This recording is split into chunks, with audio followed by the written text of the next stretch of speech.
Hey guys, how you guys doing? This is Edwin. I'm going to be teaching you how to make money on teepublic.com, and it's a print-on-demand website where you can actually just design your product, your t-shirt product, your cell phone cover product. Teepublic is going to ship and package it for you. I'm at canva.com because what I'm going to be teaching you is to actually design your own design for your shirt or cell phone cover or pillow cover, and then we're going to go do a tutorial on uploading to teepublic.com. So we're going to go from basically the beginning to the end, all right?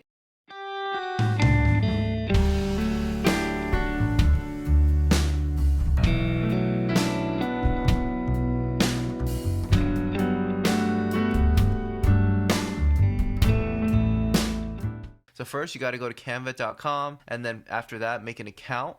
After you make an account at canva.com, first what we got to do is go to custom design. And there's a design that I always do for this, for the size. So what I'm going to do is going to do 4500 by 5400.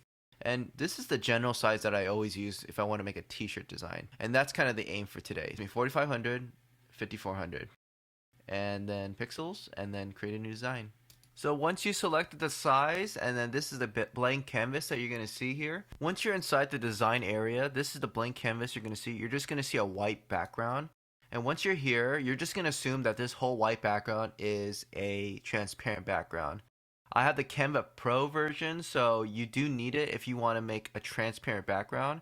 Because as you can see here, when you're going to download it, on the right side right here, you're going to go to download, and there's going to be an option for a transparent background. Just for now though, if you don't have the Canva Pro version, you don't have to worry about it, but you can just look at the principles in this video. What we're going to do is make a zipline shirt today. So what I'm going to do is just make a text. So I'm going to go to the left.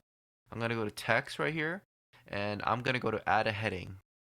And then what I'm going to do now, I'm going to write in ziplining. So I wrote in ziplining right here. And I'm going to put ziplining is my happy hour. Alright, so this is my text and this is my layout right here. So I just got 3 lines of text going. And so what I'm going to do now, I'm going to try to make a different font. So I'm going to click on the letter and try to choose a font that I like. So I chose a font right here. This is the one I chose. So I clicked on it and it's going to change into this distress font style. And I'm going to do the same font style for this one right here. So I'm going to click on it and then this font is showing up right here. Alright, so after that, I'm just going to readjust it again, just to make sure everything's right and in line. Alright, after that, I'm going to choose a different font style for this one. I'm going to see what it looks like, just to make sure. And what I want to do is I want to do the italics version, so I want to kind of slant it. So let's see if I can find one with this one. Alright, so I chose this one right here, the Zing Rust Space Rough. So this one looks good to me. And so now what I'm going to do, I'm going to choose the colors. So for this one, I'm going to do a different color. I'm going to go for reddish orange one right here. So I think that one looks good. And then I'm going to do the same thing for the bottom. And then for this one, I want to put it on a black shirt. So I want to make this white. So since I want it on a black shirt, I clicked on the background area, I went to the colors, and then I clicked on black. And this is what it looks like. And I'm going to just enlarge this, just to make everything more evened out. Alright guys, so what I did, I got the colors, I aligned it together, I got another color right here, I got the black background, and now I'm pretty much done, and this is pretty much what it's going to look like. But I do want to put a little bit of illustration. My favorite shirt designs are the ones with a nice text, and also with some kind of illustration. So let's go to another website. Alright, so we're at my favorite website. It's called creativefabrica.com, and this is the website to get fonts and graphics and other resources. Once you sign up, you want to go to the search bar right here, and I'm just going to type in zipline. So I typed in zipline, and now I'm here at this search engine right here. I really like this one right here, so I think I'm just going to click on this one. And as you can see, it says commercial and full POD usage allowed. So that looks great to me. I'm going to download it. So now we're at canva.com. So I'm going to drag in my photo. I'm going to click on it and then bring it to the top. So what I'm going to do, I'm going to make it go to the left. So this guy's facing to the right. Let's see if I can make him face to the left. So I'm going to click on him and I'm going to do a flip, and let's do horizontal. So now that he's flipped and now I have it, I'm just going to adjust him accordingly. So I'm going to just make him a little bit bigger.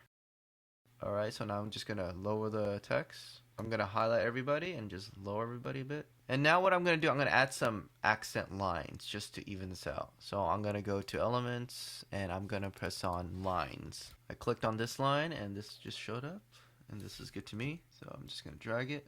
I'm gonna copy and paste it. Alright, so now I'm finished here. I got the picture. I made 2 lines right here, the text and another text and another text. So this looks good to me, and this is ready to be uploaded. So what I'm gonna do now, I'm gonna go to the right top corner. I'm gonna press on download. And this is where the Canva Pro comes in. So again, you do not have to get Canva Pro. If you're using another design software, you're more than welcome to use that. But for Canva Pro, you have this transparent background option. So I'm gonna click on it. And usually I like to do PNG, and I'm going to press download. So this is what it looks like. It kind of has like a background gray color. This means it's transparent and it's ready to be uploaded.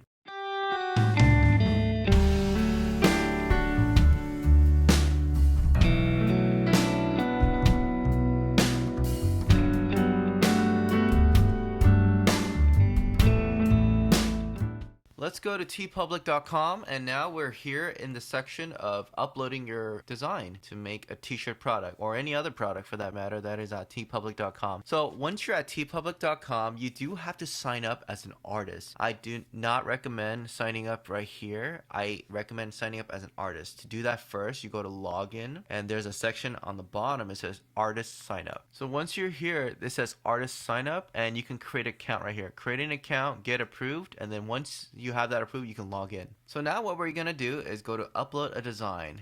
If you have multiple files to upload, you can use this option right here, and you can click on this and it'll take you to another section where you can upload multiple files. But for this demonstration, we're gonna just do single file. So what I'm gonna do, I'm gonna drag in my design. So my design has been uploaded, and now what I'm going to do is go to the bottom section here. As you can see here, the file requirements are showing up right here, so you definitely want to read this just to get the correct dimensions. After that, you go to design title. We're going to do the design title, and I'm just going to put in the text on the shirt. After that, I'm going to go to description and just write in a quick story or description about ziplining. After that, you want to go to main tag and just write in a quick keyword for this tag section on what your shirt is about. So for mine, it's going to be about ziplining. After that, you want to go to supporting tags. These are additional tags that you want to put in. And so I'm just going to click on this and just write in ziplining.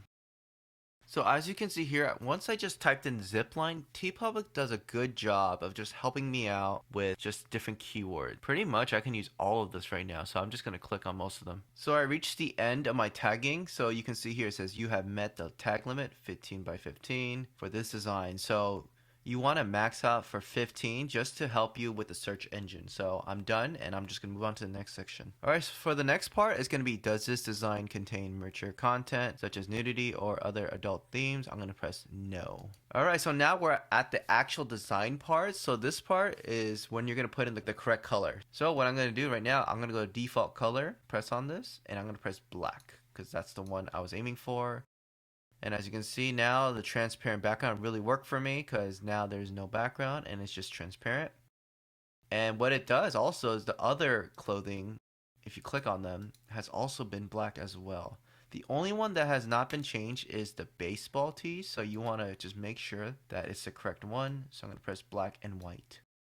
And you just want to look through them because you can actually scale each of them. So for example, let's go to the shirt. You can actually make this bigger, but see the border, it's going to actually take it out. So you do want to make sure it's at the correct percentage. So I'm just going to leave it back at 100, but I'm going to actually go a little bit lower, maybe 95. And you just want to look through each one of them. Also, another thing you want to keep in mind is you do not have to enable all of them. You can turn them off as well. So if I did not want the shirt, I can just turn it off. But I do recommend putting it on multiple products if you do want them on these actual products. So after that, you want to go to the bottom. And there is a section on product colors. And so the one I do not want is the white because that's not what I wanted to do. For my design, I just want it on a dark color, so I'm going to take that out. And as you can see, there's other white colors here, so I'm going to take those out as well. And you pretty much just choose the colors that you want or you don't want. Alright, so I just finished all of my product colors, so I just manually selected all the ones that I wanted. You can also do just these presets right here. You can do all, so everything just popped up. You can do light or dark, or you can do none and just start over. So after the product colors, you're going to go to configure other products. So you're going to click on them and then see you're going to go back to the top and it's going to show up. And you just want to make sure that each one is correctly aligned. So this one looks good. It's a sticker. So cases right here. mugs. See, for this one, it looks out of place, so I have to scale it down. And see, again, you want to just check each one. This one looks a little too big. Wall art looks good. There's different aspect ratios as well. You want to go to notebooks, pillow, and I'm just checking each one now. So once you're done, you're going to press on this one right here. I have and agree to the terms and conditions, and you're going to press publish.